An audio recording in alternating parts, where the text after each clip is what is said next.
আজকে আপনাদেরকে জান্নাতে যাবার একটা সহজ একটা পদ্ধতি শিখায় দিই। শিখাবো? বলবো? আল্লাহ নবী বলছেন, উম্মত তোমরা যদি একটা সূরা আমল করো, ইন্তেকালের সাথে সাথে আল্লাহ তাআলা তোমাদেরকে জান্নাত দিয়ে দিবে। কেউ যদি প্রতিদিন এশারের নামাজের পরে একটা সূরা, মাশাআল্লাহ, কোন সূরা? সূরাতুল মুলক।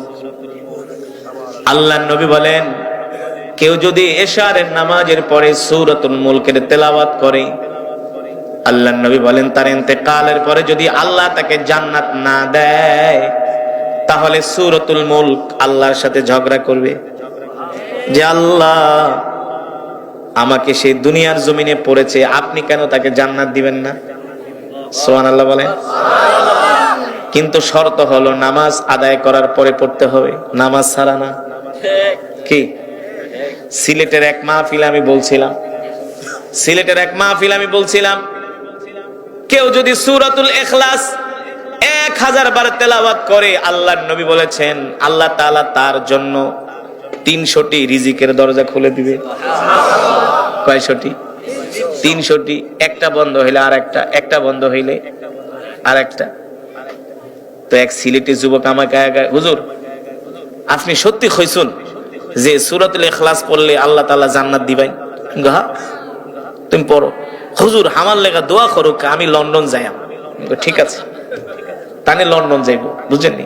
আমার লেগা দোয়া করুক কারি সাহেব, এতবার লন্ডনের লেগা ট্রাই করি, ভিসা পাই না। ঠিক আছে, তুমি সূরাতুল ইখলাস 1000 বার পড়বা প্রতিদিন, 40 দিন আমল করো, আর পাসপোর্টটা জমা দাও, দেখবে আল্লাহ তোমার ভিসার ব্যবস্থা করে দিবে। তো আমি 6 মাস পরে সিলেটে গেছি মাহফিলে। সিলেটের ওইদিকে প্রচুর প্রোগ্রাম করি। তো সিলেটের মানুষ তো আল্লাহওয়ালা, ওই দিনের বেলা ওয়াজ করলো 10,000 মানুষ হয়, আর শুধু মাগরিবের পরে যদি শোনে কারি সাহেব আইছে, পঙ্গপালের মতো যুবকরা, বেশিরভাগ হলো যুবক। আলহামদুলিল্লাহ, সিলেটের মানুষের একটা গুণ আছে, সিলেট চিটাগাং চলে আসে। তো আমি 6 মাস পর মাহফিলে গেছি, ওই যুবকের সাথে দেখা। কোবা খিতা খারি সাহেব খি খইলা না খইলা, তুমি খইলা যে 1000 বার সূরাতুল ইখলাস পড়লে ভিসা পাও, তো খিতা আমল করলাম, ভিসা পাইলাম না, তুমি খিতা খয়া গেলা। আমাকে কিছে ভিসা পাও নাই? না, সূরাতুল ইখলাস পড়ছিলা, কিন্তু বিশ্বাস করুকা সূরা ইখলাস 1000 বার পড়ার লাই আমি 1000 দানার একটা তসবিহ কিনছি। প্রতিদিন আমি এই সূরা পড়ি যাতে আমি লন্ডনের ভিসাটা পাই। পাশের থেকে তার কাজিন চাচাতো ভাইকে, হুজুর সে সূরা পড়ছে ঠিকই, নামাজ একক তো পড়ে নাই, নামাজ একক তো পড়ে নাই। আমাদের বাংলাদেশের মানুষ ওয়াজ শোনার খুব পাগল। হুজুর সারা রাত ওয়াজ করেন, করুন ওয়াজ করুন। ফজরের সময় ময়মনসিংহে সারা রাত ওয়াজ হয়, ফজরের আজান দেয়া সবগুলা ভাগে। ঠিক কিনা বলে? এমন ওয়াজ শুনে কোনো লাভ হবে? আগে তো নামাজ পড়তে হবে, সালাত আদায় করতে হবে। ঠিক কিনা বলেন? তাহলে আপনারা সালাত আদায় করবেন তো ইনশাআল্লাহ? কয় ওয়াক্ত? রাগ করতেছেন? রাগ করলে আপনাদের পায়ে ধরে ক্ষমা চাই, আল হাক্কু মুররুন, হক কথা তিতা। আরে আজকে মুসলমান যুবকরা জানে না, মুসলমানরা জানে না যে কোরআন আমি আপনাদের সামনে তেলাওয়াত করলাম, এই কোরআনের জন্য আপনার আমার কলিজার টুকরা নবী কত কষ্ট করেছে। এই কোরআনের জন্য নবী তায়েফের ময়দানে গিয়েছেন। তায়েফের ময়দানে কাফেররা আল্লাহর নবীকে 5 কিলোমিটার রাস্তা দৌড়িয়েছে, আর কলিজার টুকরা নবীকে পাথর মেরেছে। কার গায়ে পাথর মেরেছে? যার গায়ে মশা মাছি বসা হারাম করে দিয়েছে আল্লাহ, যার শরীর মুবারকে মশা মাছি বসা হারাম, যেই নবী রাস্তা দিয়ে হাঁটলে আকাশের মেঘমালা নবীকে ছায়া দিত, যেই নবীর রক্ত পবিত্র রক্ত, যেই নবীকে সৃষ্টি না করলে আল্লাহ তাআলা তামাম পৃথিবী কিছুই সৃষ্টি করতেন না, সেই নবী এই কোরআনের জন্য কত মার খেয়েছেন। এই কোরআন শুনতে আসতো রাসূলের সাহাবীরা, এই কোরআন শুনতে আসতো। আল্লাহ রাসূলের প্রিয় সাহাবী হযরতে বেলাল, নাম কি জোরে বলুন? হযরতে বেলাল হাবশী। আল্লাহ রাসূল যখন জাবালে আবু কুবাইসের পাহাড়ের পাদদেশে বসে গোপনে গোপনে কোরআন পড়তেন, সাহাবীরা গোপনে গোপনে শুনতে আসতো। দিনের আলোতে আল্লাহ রাসূলের সামনে আসার সাহস পেত না, রাতের অন্ধকারে লুকিয়ে লুকিয়ে কোরআন শুনতে আসতো। বুঝতে পেরেছেন? রাতের অন্ধকারে রাসূলের সাহাবীরা লুকিয়ে লুকিয়ে কোরআন শুনতে আসতো।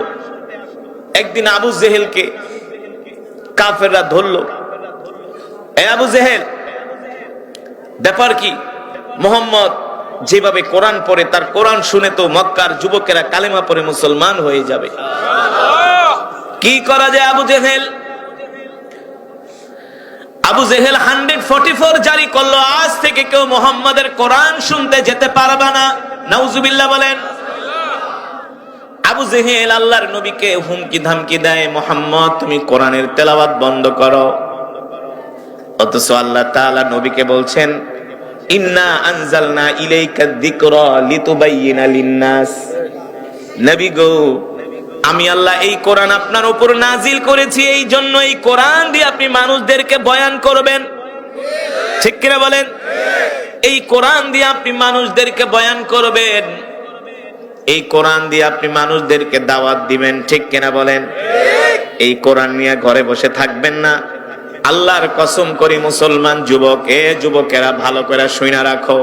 এই বসো, ওঠাউঠি করো কেন? বসো, বসো না, এত ব্যস্ত। ওঠাউঠি করলে কিন্তু আমি বয়ান ছেড়ে দিব, একদম মোনাজাত দিয়ে দিব। আপনারা যদি মহব্বতের সাথে কোরআন না শুনেন, তাহলে আল্লাহ তো আপনাদের অন্তরে কোরআনের নূর পয়দা করবে না। বুঝেন নাই? ইমামের নামাজে ভুল হয় মুক্তাদির কারণে। কিছু মুক্তাদি আছে ওযু করতে জানে না ঠিক মতো, আবার কিছু মানুষ তো বিনা ওযুতে নামাজ পড়ে। বিশ্বাস করেন না? বিশ্বাস করেন না? আমি নিজের চোখে দেখেছি, নিজের চোখে দেখেছি।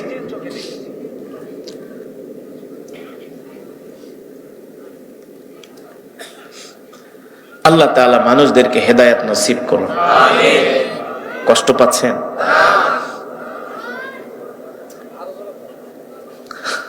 মাশাআল্লাহ, আপনাদের ঈমানের পাওয়ার আছে। আল্লাহ আপনাদের কবুল করুন। আমিন। যুগ জামানা পাল্টে দিতে চাইনে অনেকজন, একজনই আনতে পারে জাতির জাগরণ। মাহফিল করলে, এটা যদি ভারত হইতো তাইলে মানাইতে পারতাম। আর আমি যে ভারতে যে প্রোগ্রাম করি, সেখানেও প্রায় 15-20 হাজার লোক হয়, 30 হাজার লোক হয়। ভারতে, ভারত কি মুসলমান দেশ? মাত্র 17% মুসলমান, সেখানে 20-30 হাজার লোক হয়। এটা যদি কোনো হিন্দু এলাকা হইতো তাইলে বুঝাইতে পারতাম। এটা তো মুসলমান এলাকা, 100% মুসলমান নাকি? তাইলে রাগ করে না, রাগ করার কারণ আছে।